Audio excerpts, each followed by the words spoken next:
قبل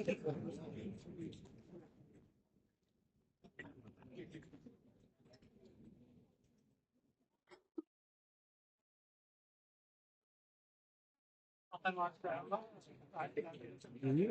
قبل مستعجل اطلع معك بسم الله والصلاة والسلام.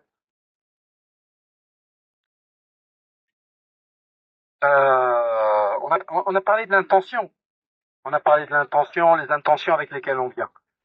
Alors, ici, c'est quand même un endroit où il y a des personnes qui sont retournées à Dieu.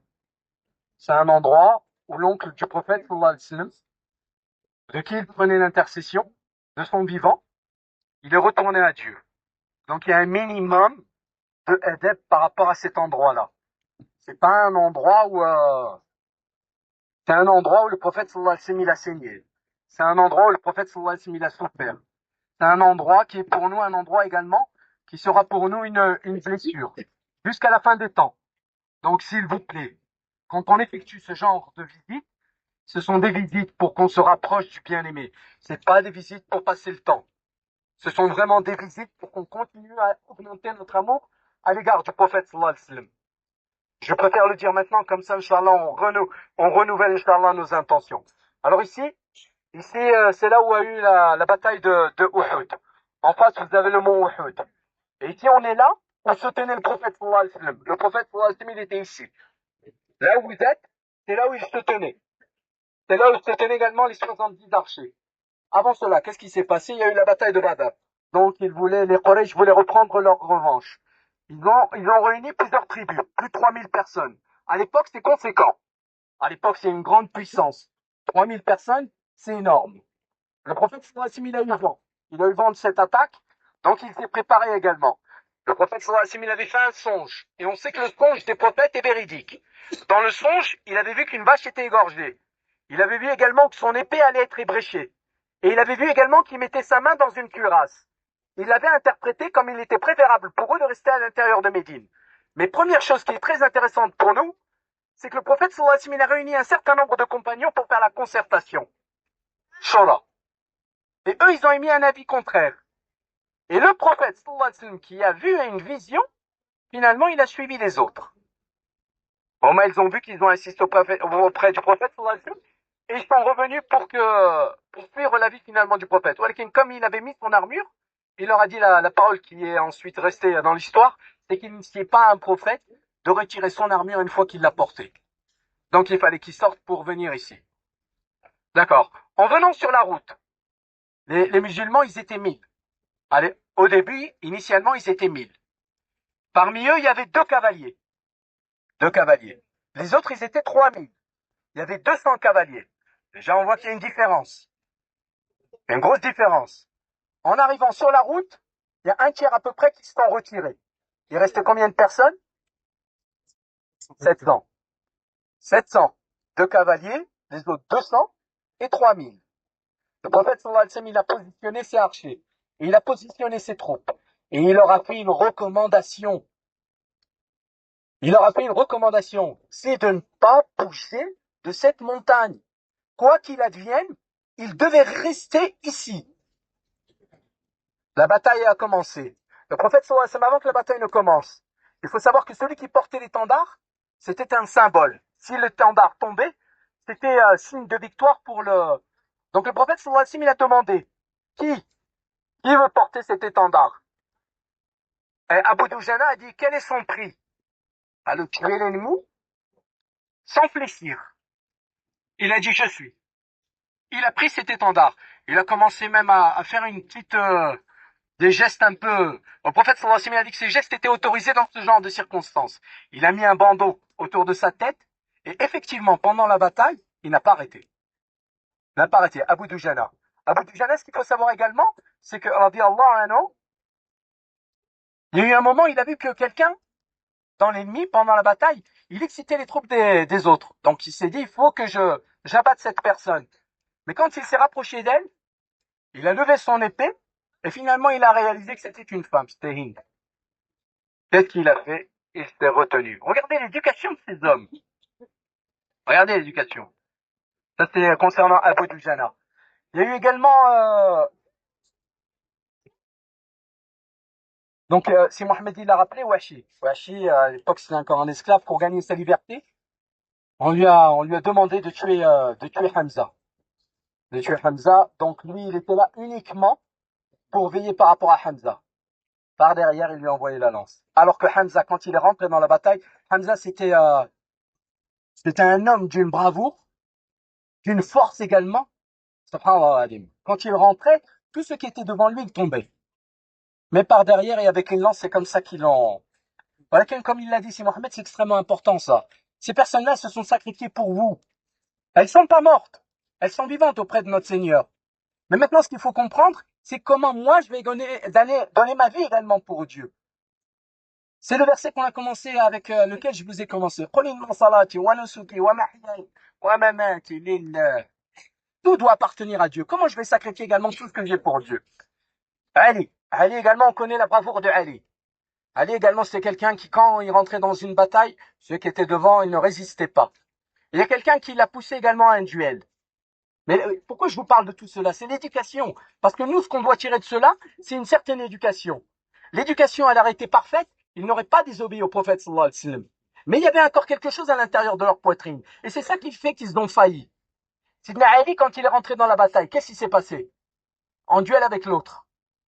Donc, c'était l'autre qui portait l'étendard. Si l'étendard tombait, c'était un signe de victoire. Effectivement, l'autre est tombé par terre, il a soulevé son...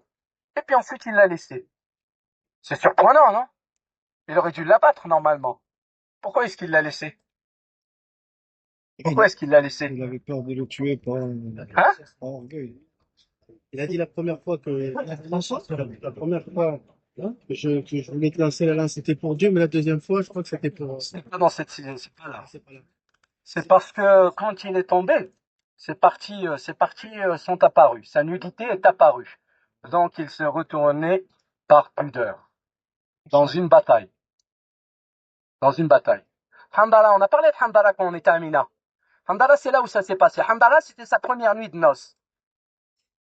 C'était sa nuit de noces, il venait de se marier.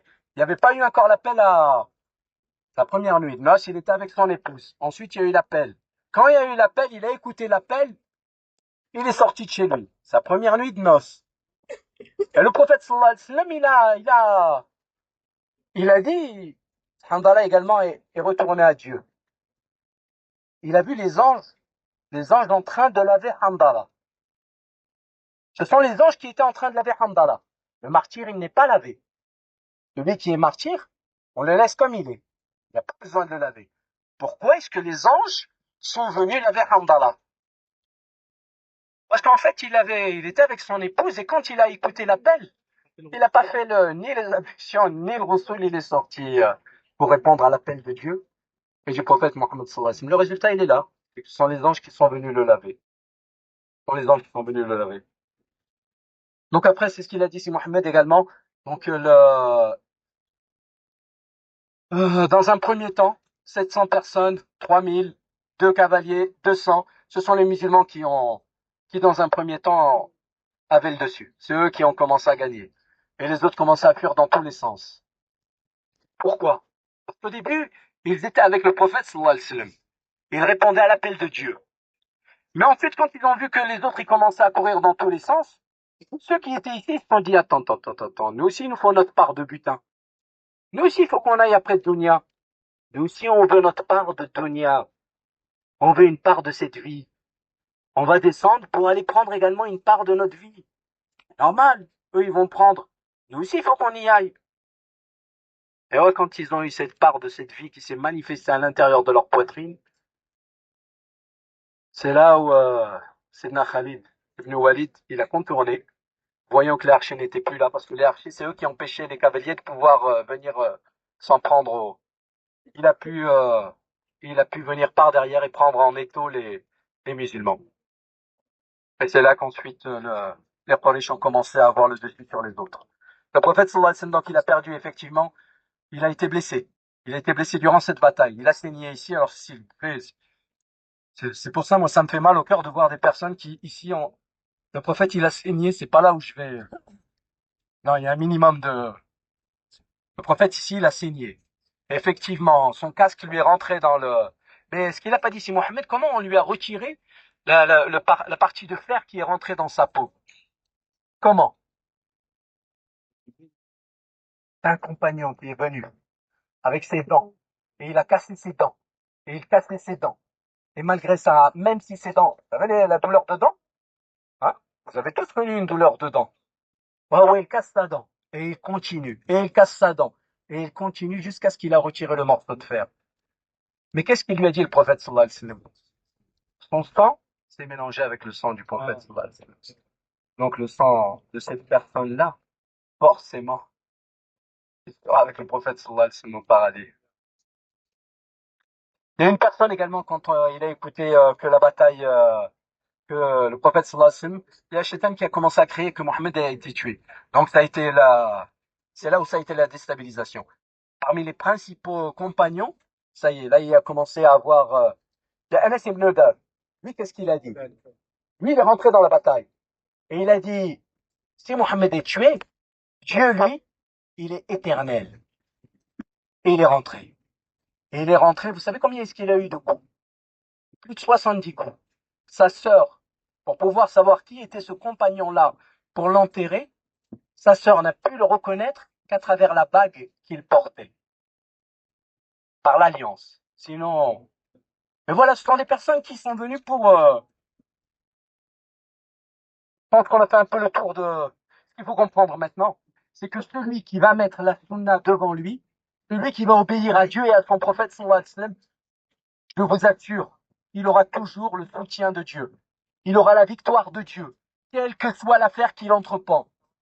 Mais si par contre, il y a une désobéissance à Dieu et à son prophète sallallahu alayhi wa sallam, le résultat il est là.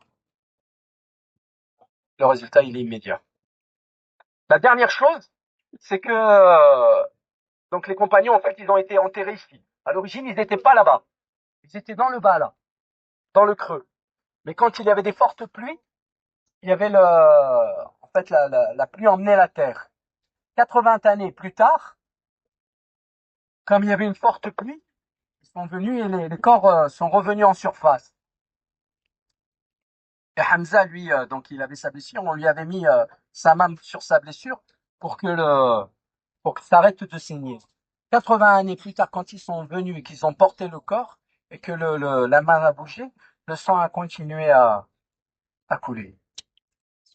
Parce qu'ils ne sont pas morts. Ils sont vivants auprès de Dieu. Maintenant, comment moi je vais parvenir à ce degré-là? Soit de martyr, soit de véridique. C'est ça que je dois chercher moi aussi. Dernière chose également, ça c'est une leçon également, j'espère pour nous, comment est-ce qu'ils ont été enterrés? Comment ils ont été enterrés? Hein? Comme ils étaient, oui. En fait, ici, c'est pas pas une personne par tombe, mais ils mettent les uns au-dessus des autres. Donc il y a 3 personnes qui sont sur un même niveau. Et la personne qui était la plus élevée, ben, le prophète sallallahu alayhi wa sallam, à chaque fois, il demandait qui est-ce qui a le plus de Coran parmi eux. Et c'était lui qui mettait le plus élevé et en y mettant en dessous ceux qui avaient le moins de Coran, pour montrer l'importance également de celui qui apprend le Coran. Voilà, même là, dans l'enterrement, celui qui avait le plus de Coran, c'est lui qui passe devant les autres. Allah alam. Donc ce qu'on va faire là, on va faire dua, on va essayer de se rapprocher, mais on va faire quand même dua à partir d'ici, parce que là-bas ça va être compliqué. On va faire dua, Inch'Allah, on va passer nos salutations à ceux qui sont enterrés ici. Il y a plus de 70 compagnons qui sont enterrés ici. Parmi eux, donc on a dit, Sidna Hamza. Il y a une femme également, j'ai oublié de citer la femme qui est venue et qui est venue également, qui de son propre corps a protégé le prophète sallallahu alayhi wa sallam quand les Quraysh se sont rapprochés du prophète sallallahu alayhi wa sallam, de son propre corps. Elle recevait les coups pour que le prophète sallallahu alayhi wa sallam ne le reçoive pas. Allez, c'est